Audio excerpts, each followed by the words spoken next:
a un verset que nous connaissons tous, un verset que nous citons souvent. Nous l'appelons la Grande Commission. Matthieu chapitre 28, verset 19. Allez, faites de toutes les nations des disciples. Mais voici la question que presque personne ne pose. Qu'est-ce que cela signifie vraiment de faire des nations des disciples? Nous avons réduit ce mandat à l'évangélisation individuelle. Aller de personne en personne, gagner des âmes, remplir les églises. Et tout cela est bon, nécessaire même. Mais est-ce tout ce que Jésus a commandé? Quand Jésus dit « faites de toutes les nations des disciples », parle-t-il seulement d'individus convertis? Ou parle-t-il de quelque chose de plus large, de plus structurel, de plus profond? Aujourd'hui, nous devons examiner ce que signifie vraiment discipler les nations. Parce que si nous nous trompons sur le mandat, nous ne nous trompons pas sur la mission. Regardez l'état actuel de nos nations. Des millions de personnes se disent chrétiennes. Dans certains pays, la majorité de la population affirme croire en Dieu. Pourtant, les lois, les institutions, les systèmes économiques, les structures éducatives fonctionnent souvent comme si Dieu n'existait pas. Comment est-ce possible? Comment peut-on avoir tant de chrétiens individuels et si peu d'influence chrétienne collective? La réponse est simple. Nous avons évangélisé des individus sans discipler les nations. Nous avons gagné des âmes sans transformer les structures de pensée. Nous avons rempli les églises sans influencer les sphères publiques. Et le résultat est là. Des croyants nombreux, mais une influence marginale. Des convertis sincères, mais une société qui continue de dériver loin des principes du royaume. Il est temps de revenir au texte, de comprendre ce que Jésus a vraiment dit, de retrouver le mandat dans toute son ampleur. Lisons attentivement Matthieu chapitre 28, versets 18 à 20. Jésus s'étant approché leur parla ainsi. Tout pouvoir m'a été donné dans le ciel et sur la terre. Allez, faites de toutes les nations des disciples, les baptisant au nom du Père, du Fils et du Saint-Esprit, et enseignez-leur à observer tout ce que je vous ai prescrit. Et voici, je suis avec vous tous les jours jusqu'à la fin du monde. Le mot-clé ici est le verbe grec mathétesat. Il est traduit par faites des disciples. Mais il est important de comprendre ce que ce mot signifie. Ce mot mathétesat vient de mathétes, qui signifie disciple, élève, apprenti. Le verbe mathéteo signifie former comme disciple, enseigner, instruire. Mais voici ce qui est crucial. Le complément direct de ce verbe est panta ethné. Toutes les nations. Pas seulement les individus dans les nations, mais les nations elles-mêmes. Nation versus individu.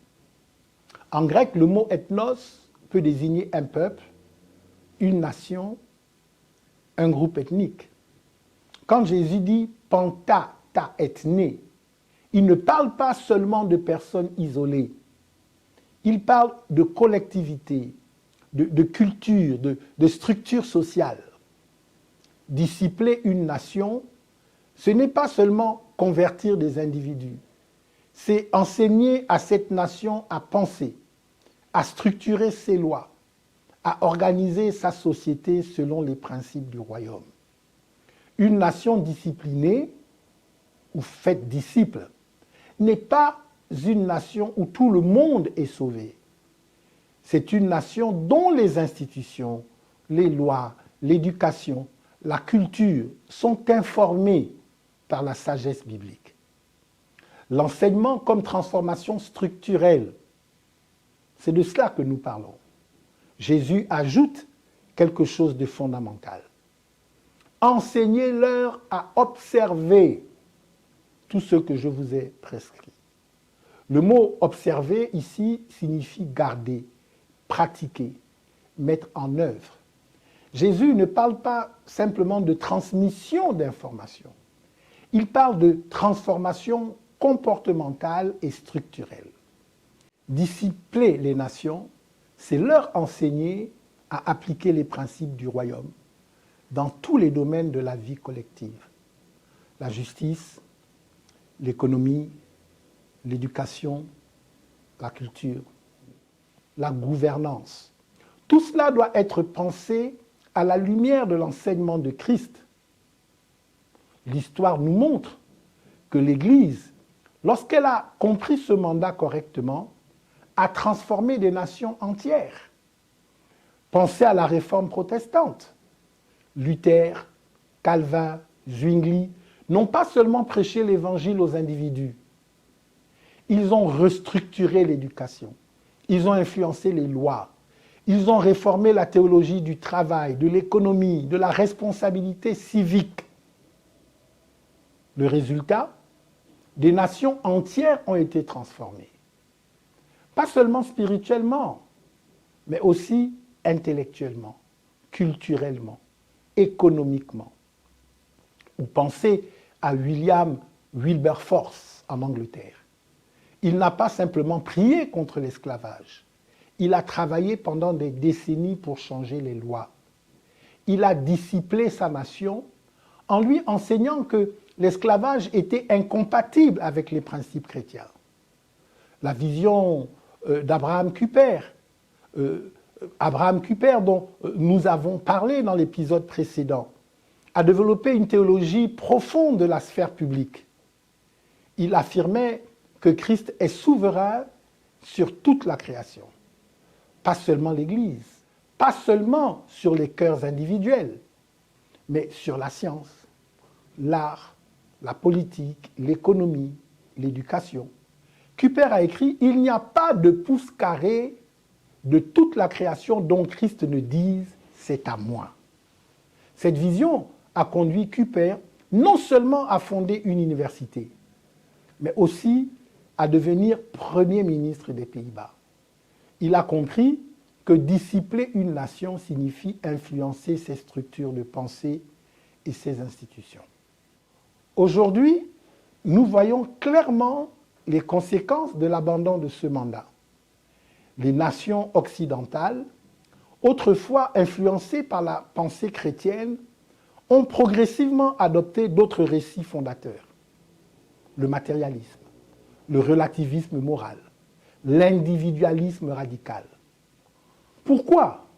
Parce que l'Église a abandonné les lieux de formation des idées, les universités, les médias, les arts, la politique. Nous avons laissé d'autres visions du monde dissiper les nations. Et maintenant, nous en voyons les fruits. Alors, posons-nous la vraie question. Non pas combien de personnes ai-je amené à Christ, mais comment est-ce que je contribue à discipler ma nation selon les principes du royaume? Pour le jeune chrétien qui entre à l'université, ta présence dans cette institution n'est pas un accident. Dieu t'y place pour que tu apprennes à penser ta discipline à la lumière du royaume.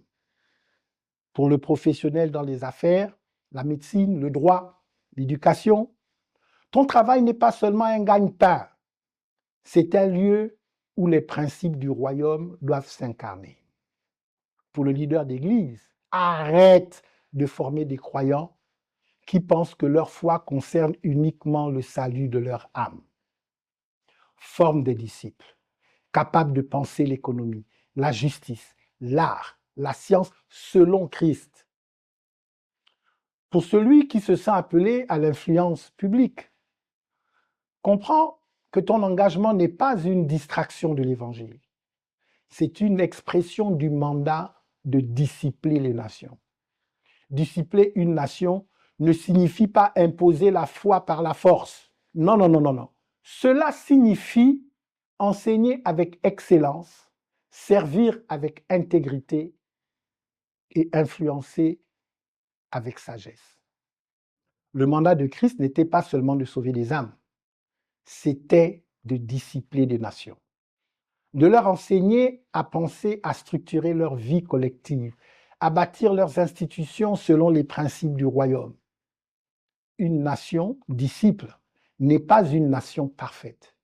C'est une nation dont les lois reflètent la justice de Dieu, dont l'économie honore la dignité humaine, dont l'éducation forme à la sagesse, dont la culture célèbre ce qui est beau, bon et vrai.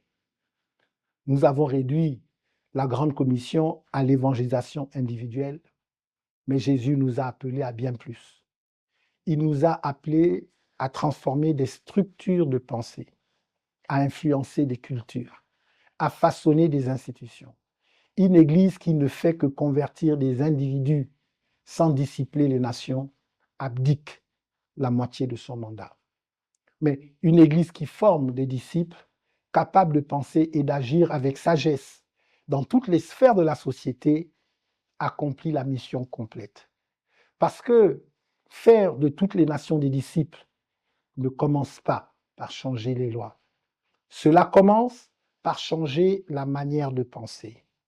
Vous écoutiez Perspective apostolique, pensez le royaume pour transformer les nations.